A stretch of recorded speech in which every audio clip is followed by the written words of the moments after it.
Dear students, मेरा नाम है मुस्कान जैन और आज हम ऑर्गेनोमेट्रिक कंपाउंड में स्टडी करेंगे 18 इलेक्ट्रॉन रूल की। ये काफ़ी इंपॉर्टेंट होता है क्योंकि अगर आप बीएससी में हो, एमएससी में हो या फिर कोई भी कंपटीशन एग्जाम दे रहे हो तो उसमें आपके पास इस रूल से एक क्वेश्चन तो आएगा ही। ठीक है, तो आपसे पूछा जाएगा कि इसमें कौन सा स्टेबल है और कौन सा अनस्टेबल है। तो किसी भी कॉम्प्लेक्स की स्टेबिलिटी हम किसकी हेल्प से बता सकते हैं? यहाँ पर 18 इलेक्ट्रॉन रूल की हेल्प से बता सकते हैं। बट बात यह आती है कि 18 इलेक्ट्रॉन क्या है और 18 इलेक्ट्रॉन ही क्यों लिए गए। ठीक है, तो सबसे पहले बात आती है कि अगर हमारे पास कोई भी कॉम्प्लेक्स कंपाउंड होता है तो वो कौन बनाता है? ट्रांजिशनल मेटल एटम्स बनाते हैं। ठीक है, जो ट्रांजिशनल मेटल्स होते हैं हमारे, वो कॉम्प्लेक्स कंपाउंड का फॉर्मेशन करते हैं। तो इसमें कॉन्फ़िगरेशन देखें तो हमारे किस टाइप से होता है? एस होता है हमारे पास, पी होता है और डी होता है ट्रांजिशनल मेटल्स में। ठीक है, ट्रांजिशनल मेटल में तो यहाँ पर इस टाइप से ये हमारे पास ये पी हो गई हमारे पास और ये डी हो गई। ठीक है, इस टाइप से क्या होती है? ऑर्बिटल्स होती हैं, ये और ये। तो यहाँ पर 2 इलेक्ट्रॉन्स होंगे। ठीक है, एस में इसमें कितने होंगे? 6 इलेक्ट्रॉन्स होंगे इस टाइप से। और यहाँ पर कितने इलेक्ट्रॉन्स होंगे हमारे पास? 10 इलेक्ट्रॉन्स होंगे। तो सबको काउंट कर 2 प्लस यहाँ पर 6 प्लस यहाँ पर 10, तो हमारे पास 18 इलेक्ट्रॉन्स आता है। तो कहने का मतलब ये है कि हमारा अगर कोई भी कॉम्प्लेक्स कंपाउंड है, ठीक है, अगर वो 18 इलेक्ट्रॉन हो जाते हैं उसमें, तो हमारे पास क्या हो जाएगा? वो स्टेबल हो जाएगा। कैसा हो जाएगा? स्टेबल हो जाएगा। स्टेबल क्यों हो जाएगा? क्योंकि उसमें जो ऑर्बिटल्स दी होंगी उसकी, वो कैसे हो जाएंगे? फुलफिल्ड हो जाएंगे। अगर वो फुलफिल्ड हो जाएंगे तो इलेक्ट्रॉन्स को रहने के लिए जगह ही नहीं होगी। तो वो क्या होंगे कि ना एक्साइटेड होंगे, ना कुछ भी होंगे, ना वो कॉम्प्लेक्स का फॉर्मेशन करेंगे। मीन्स स्टेबिलिटी आ जाएगी।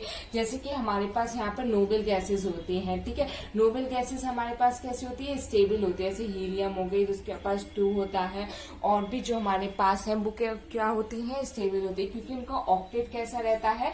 कंप्लीटली फुलफिल्ड रहता है, इसलिए वो ज्यादा किसी से रिएक्शंस नहीं करते हैं। ठीक है, ऐसे ही यहाँ पर ये है कि अगर कॉम्प्लेक्स कंपाउंड में हमारे पास एक बार उनको स्टेबिलिटी मिल गई, मीन्स उनके ऑक्टेट कंप्लीट हो गए हैं इस टाइप से, उनके ऑर्बिटल्स में इलेक्ट्रॉन्स फुलफिल्ड हैं, तो वो कैसे हो जाएंगे? स्टेबल हो जाएंगे। ठीक है, इसी की स्टेबिलिटी को देखते हुए हमारे पास रूल आए 18 इलेक्ट्रॉन रूल। तो हम क्या करते हैं? कॉम्प्लेक्स कंपाउंड में चेक करते हैं कि कौन सा कॉम्प्लेक्स कंपाउंड है जो 18 इलेक्ट्रॉन रूल्स को फॉलो कर रहा है और कौन सा है जो नहीं कर रहा है। ठीक है, तो इसका हमारे पास क्या होता है? एक जनरल हम फॉर्मूला मान लेते हैं। ठीक है, कि अगर ऐसा ऐसा हो रहा है तो ये हमारे पास 18 इलेक्ट्रॉन रूल को फॉलो कर रहा है। जैसे कि हमारे पास ये एक क्या दिया है? कॉम्प्लेक्स कंपाउंड दिया है, तो उसमें जो सेंट्रल मेटल एटम होता है हमारे पास, ठीक है, उसके क्या लेते हैं हम? Balance electron. तो यहाँ पर balance electron of central metal atom. ठीक है, balance electron of central metal atom. ठीक है, प्लस क्या लेते हैं? इलेक्ट्रॉन कॉन्ट्रीब्यूशन, जो कि मैंने आपको प्रीवियस वीडियो में सिखाया था।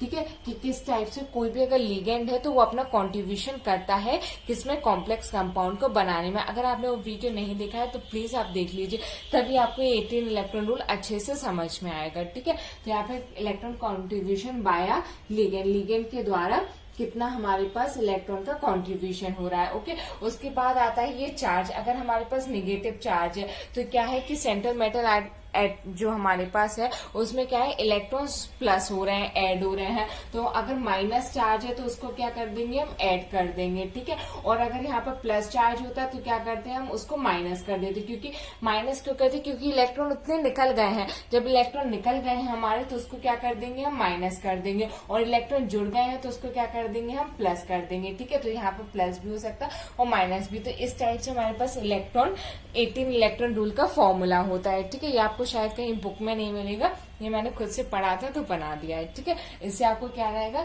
इजिली आप इसको कैलकुलेट कर पाओगे। ओके, हम बात करते हैं जैसे कि यही है हमारे पास। ठीक है, इसके लिए हम क्या करते हैं? 18 इलेक्ट्रॉन रूल निकालते हैं। ओके, तो आपको सबसे पहले तो यहाँ पर जो ट्रांजिशनल मेटल्स हैं उनके कॉन्फ़िगरेशन आने चाहिए। ठीक है, तो जैसे कि हम बात करते हैं 3D सीरीज की, तो सबसे पहले हमारे पास क्या होती है? 3D सीरीज होती है। तो उसमें हम किस टाइप से लिखते हैं?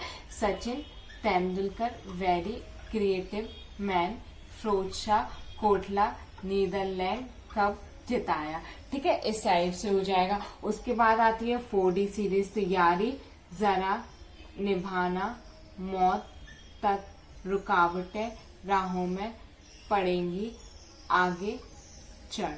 ठीक है, फिर आती है हमारे पास 5D सीरीज, ला हफ्ता टकले वरना रहमान, उस्मान, इरफान पीटेंगे और हंसेंगे।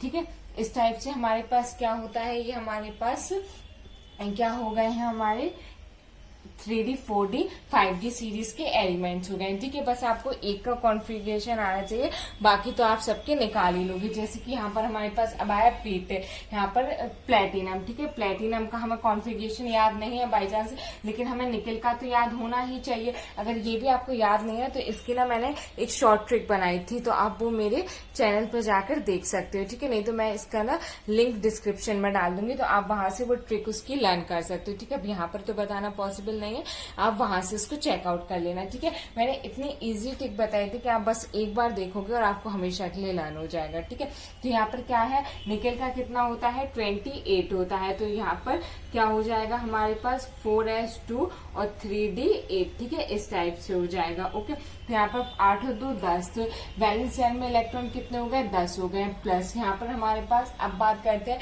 Electron contribution bye ligand. यहाँ पर हमारे पास क्या दिया है, प्लेटिनम दिया हुआ है और यहाँ पर क्लोरीन इस टाइप से लगा हुआ है। ठीक है, इससे तो यहाँ पर क्लोरीन कैसा होता है, मोर इलेक्ट्रोनेगेटिव होता है। ठीक है, तो इस टाइप से ब्रेक होगा तो एक यहाँ, एक यहाँ, एक यहाँ, एक यहाँ, एक यहाँ, एक यहाँ, तो कितने हो जाएंगे, +3 इलेक्ट्रॉन्स हो गए। ओके, प्लस लगा देंगे, ये भी हमारे पास दिया हुआ है इस टाइप से। सी यहाँ पर H, यहाँ H, यहाँ पर डबल बॉन्ड, यहाँ C, यहाँ H, यहाँ H, और प्लेटिनम हमारे पास कहाँ लगा है, इस टाइप से लगा हुआ है। अगर ये सब आपको समझ में नहीं आ रहा है तो आपको प्रीवियस वीडियोस देखना पड़ेगा। ठीक है, तो यहाँ पर क्या होगा कि अगर ये वाला बॉन्ड तोड़ेंगे तो एक इलेक्ट्रॉन यहाँ, एक इलेक्ट्रॉन यहाँ, एक इलेक्ट्रॉन यहाँ, एक इलेक्ट्रॉन यहाँ, तो यहाँ पर कितने हो जाएंगे, 2 इलेक्ट्रॉन। यहाँ से हमें कितने इलेक्ट्रॉन्स मिल गए, 2 इलेक्ट्रॉन्स मिल गए। ठीक है, और यहाँ पर माइनस चार्ज लगा हुआ है, तो यहाँ पर एक इलेक्ट्रॉन हमारे पास ये भी हो गया। ठीक है, तो यहाँ पर कितने हो गए हमारे पास, टोटल 16 इलेक्ट्रॉन्स। ठीक है, यहाँ पर हमारा जो नंबर आ रहा है वो कितना आ रहा है, 16 इलेक्ट्रॉन्स का आ रहा है। मीन्स ये हमारे पास कैसा हो जाएगा, अनस्टेबल हो जाएगा। ठीक है, यहाँ पर ये वाला जो हमारा कॉम्प्लेक्स कंपाउंड है ये हमारे पास कैसा होता है, अनस्टेबल होता है। और भी हमारे पास एग्जाम्पल है, जैसे कि हम एग्जाम्पल ले लें यहाँ पर FeCO का होल 4 और बाहर हमारे पास 2 नेगेटिव। ठीक है, इस टाइप से। तो सबसे पहले Fe हमारे पास कहाँ आता है, यहाँ पर आता है, इसका होता है 26। तो मीन्स की बैलेंस सेल में कितने 8 इलेक्ट्रॉन्स हो जाएंगे। प्लस यहाँ पर इसका स्ट्रक्चर बना है C डबल बॉन्ड O। ठीक है, तो यहाँ पर इसके पास कितने इलेक्ट्रॉन्स हैं, 2 है, तो ये दोनों को शेयर करेगा। तो 2 इलेक्ट्रॉन्स इंटू ये कितने हमारे पास 4 दिए हुए हैं, तो यहाँ पर कितने हो जाएंगे, 8 इलेक्ट्रॉन हो जाएंगे। प्लस 8 इलेक्ट्रॉन, यहाँ पर 2 माइनस चार्ज है तो +2, तो 8 और 2 10 और 8 18, मीन्स यहाँ पर 18 इलेक्ट्रॉन रूल फॉलो हो रहा है। तो ये हमारे पास क्या हो जाएगा, स्टेबल हो जाएगा। ठीक है, तो इस टाइप से हम इनको फाइंड करते हैं। हमारे पास और भी एग्जाम्पल्स है जिसकी हेल्प से हम इसको बता सकते हैं। ठीक है, और हमारे पास कॉम्प्लेक्स कंपाउंड ये दिया हुआ है। ठीक है, अब अगर हम इसमें यहाँ पर बात करें तो ये कोबाल्ट के साथ आ रहा है। ठीक है, तो इसका हमारा कितना होता है, 27, मीन्स यहाँ पर 9 इलेक्ट्रॉन्स हो जाएंगे। ठीक है, उसके बाद इसकी बात करें तो यहाँ पर हमारे पास फॉस्फोरस +3 रिंग्स दी हुई है। यहाँ पर फिनाइल इस टाइप से इससे अटैच है। ठीक है, तो यहाँ पर क्या हो जाएगा, इसके लोन पेयर्स हो जाएंगे। तो यहाँ पर 2 × 3, यहाँ पर 2 इलेक्ट्रॉन्स को ये डोनेट करेगा और कितने दिए हुए, 3 दिए हुए और C है, तो 1 यहाँ पर ये हो जाएगा हमारे पास। तो 6 + 9 + 1, तो यहाँ पर ये 16 इलेक्ट्रॉन, मीन्स ये हमारे पास क्या हो जाएगा, अनस्टेबल हो जाएगा। ठीक है, तो इस टाइप से इलेक्ट्रॉन रूल की हेल्प से हम किसी भी कॉम्प्लेक्स कंपाउंड की स्टेबिलिटी बता सकते हैं। आई होप आप लोगों को अच्छे से समझ में आया होगा। Thank you so much.